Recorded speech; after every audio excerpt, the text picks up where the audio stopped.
Hi Pisces, this is Tisch Aitken, and this is your monthly horoscope for the month of July. And we are in the middle of eclipse season, so that brings a lot of change in a very short period of time. And usually we have two eclipses every 6 months, and this season we have three eclipses in a time where there are many planets retrograde. Venus just stationed direct on June 25th, so it really hasn't cleared its shadow, and that energy is still slow. And Venus is a personal planet that retrogrades once every year and a half, and it retrograded in the sign of Gemini, which rules your house of home and family and emotional foundation.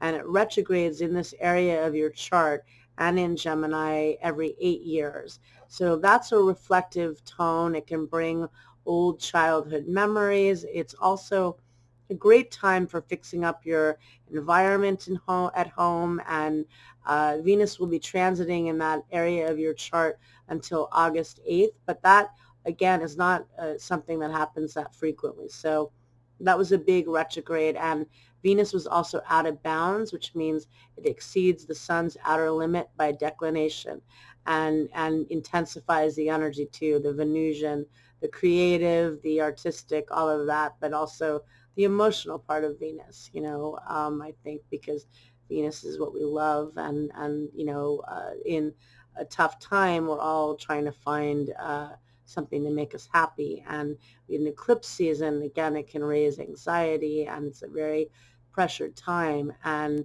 we've had Mercury transiting in Cancer. It's been retrograde since June 18th, and it retrograded in your in your fifth house of romance and creativity and self-expression. And it can bring romantic partners from the past. It can bring old memories. It can also,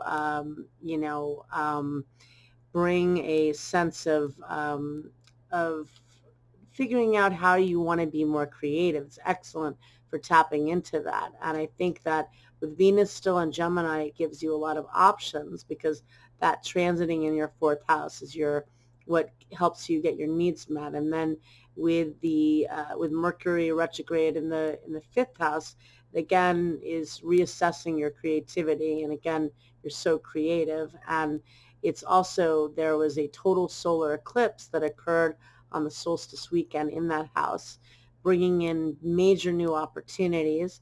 Can be great for your romantic life, even though, Mercury is retrograde, but that to me is not that big of a deal, because it happens every 3 to 4 times a year. And it's, this is the least of our problems right now. But I mean, it makes things problematic. We definitely are feeling it, but there are a lot of planets retrograde, and Venus was out of bounds until the very beginning of July in Gemini, and that's bringing a Mercury retrograde tone to it, I think, in itself as well. So that's just, part of it. But the eclipses are huge, and the solar eclipse at the world axis is really bringing in a lot of world changes and changes in our own lives. And it's in the sign it rules, and it rules. It's ruled by the moon, so it's really tapping into your emotions and getting your needs met, because in this time of such restrictions, and that's what Capricorn represents.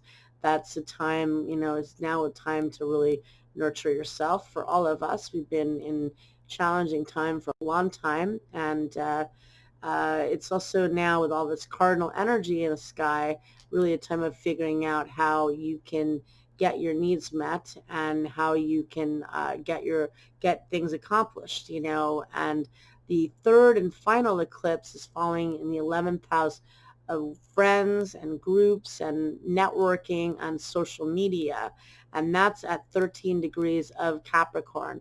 That's a lunar eclipse, and that's bringing completion and fruition, and that is positive, for definitely for initiating or for bringing to completion, rather, things that you have been working on and structuring, because Capricorn has been the leader of the year with all these, this historical lineup of Capricorn and that Saturn-Pluto conjunction that happened on January 12th of death and rebirth and reconstruction on the world level and in our individual level too for all of us. So we're rebuilding. We had Saturn in Aquarius briefly giving us an idea of the future of how we can morph into a more virtual world and really have more infinite possibilities in so many ways, and the technology to support it while we are dealing with conflict, and the technology to help with medicine and with many different things, hopefully, and with alternative ways of healing and other, helpful ways and connecting, and really not, we're going to be more virtual model in terms of business, but in terms of real life, I think we're going to reassess how we connect and emphasize the importance of really, valuing friendships and not doing it so much through texting or more distant ways, making, working maybe in a more virtual world for a lot of people that haven't done so yet. This point of their lives, maybe it's a new thing altogether. Some of us have been working like that, but with that said, also taking breaks on your downtime to figure out how you can get things done, and so I think that's a big deal. And you've got let's see, you also have Mars transiting in Aries, and Mars is going to be in Aries the rest of the year. And that is a time of really taking action and getting things accomplished. And it's for you falling in your second house of income and how you earn money. And it's transiting in this house until January 6th of next year. So that's going to, Mars in Aries is very effective, and it's really how you get things done. And now that it's going to be transiting there in July especially, it's not really setting off. It is going to have challenging influences, and recognize that people are going to be a lot more fiery and easily triggered, and people are going to be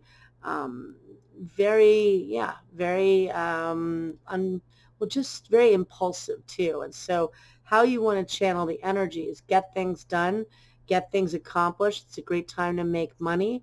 Mars transiting the second house can be spending a lot of money, so you don't want to do that so much as focus on how you can be creative. The second house is the Taurus house, that's ruled by Venus. So it's, taking action to be creative and earn money. And for you, then, Mars is going to retrograde from September 9th until November 13th. So for all of us, that's a more difficult time to launch things, and there could be delays, and it definitely will be more challenging. So use this summer with the total solar eclipse in Cancer to initiate new beginnings. With all this restructuring in your 11th house of friends and social media, you may be finding conflict with certain relationships, friendships, or maybe friends are going through a difficult time and you're helping them.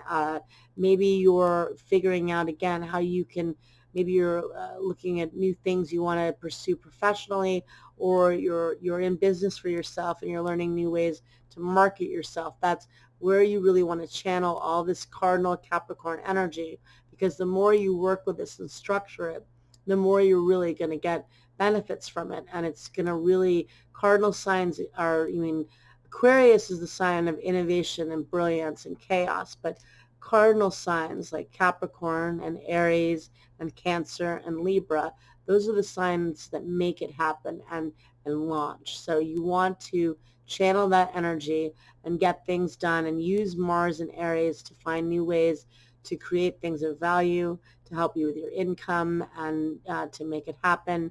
The North Node of Destiny is also has just changed signs. The nodes of fate went from from Cancer, Capricorn to Gemini, Sagittarius, and they changed on May 5th.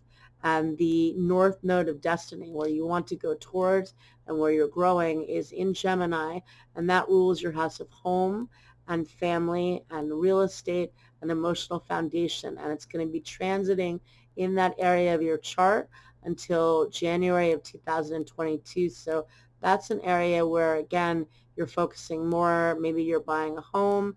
Maybe you're rethinking what you're doing. You're renovating in a longer, not just in the immediate, maybe big, projects.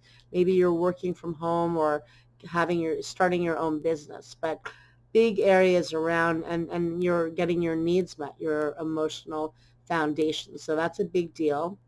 And we have a second eclipse on July 20th that falls in your fifth house of romance and creativity, where that total solar eclipse occurred, and that's bringing new beginnings. So that's also helpful. We have two new moons in Cancer with all of this, since we had one on the solstice weekend. And we also have Jupiter, which is the luckiest planet, and also in ancient astrology, ruled your sign, and is the planet of spirituality. It's the planet of benevolence and abundance and of manifesting and of higher learning and distant travel, especially in your sign of Pisces. So in ancient astrology, Jupiter ruled your sign and rules your sign. And in modern astrology, Neptune rules your sign. So Jupiter is going to form what's known as a sextile to Neptune, and that occurs on July 27th.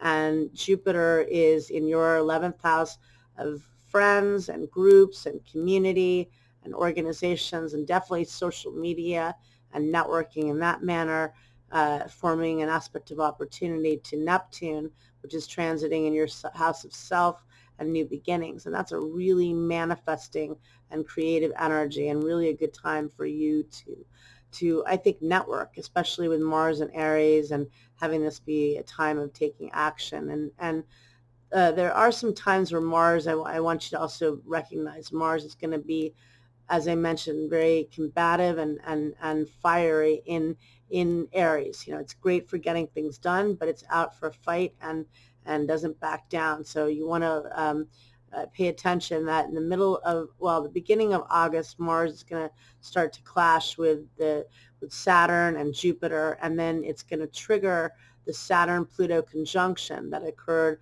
on January 12th. So that aspect that changed the world, and it is permanently changed, even though we are rebuilding. This is an unforgettable year. And so that's on August 11th. We feel the build up a little bit before that. Mars is retrograde from September 9th until November 13th. So there's a second hit of Mars to that conjunction on October 7th, and we feel it a few days before and after, because it'll be slower with the retrograde. And then the third and final time that Mars will trigger that point is on December 19th, and also in October, when we have the retrograde and it sets it off. Pluto stations direct on October 4th, that time frame, also setting off that conjunction. So you want to plan now. There are going to be more challenges and restriction and friction potentially in the fall. It's not fear-based. It's more about planning for the future, whether it's taking steps now to get things accomplished if there are delays for whatever reason, whether it's the virus or the economy or other things going on. Stock up on some supplies and things you need if there are delays, and also really, really channel the energy to be creative now and to get things done with getting financial opportunities, because I think you have a lot with Mars now transiting in your house of income. So I wish you a lot of luck, and thank you very much. Take care.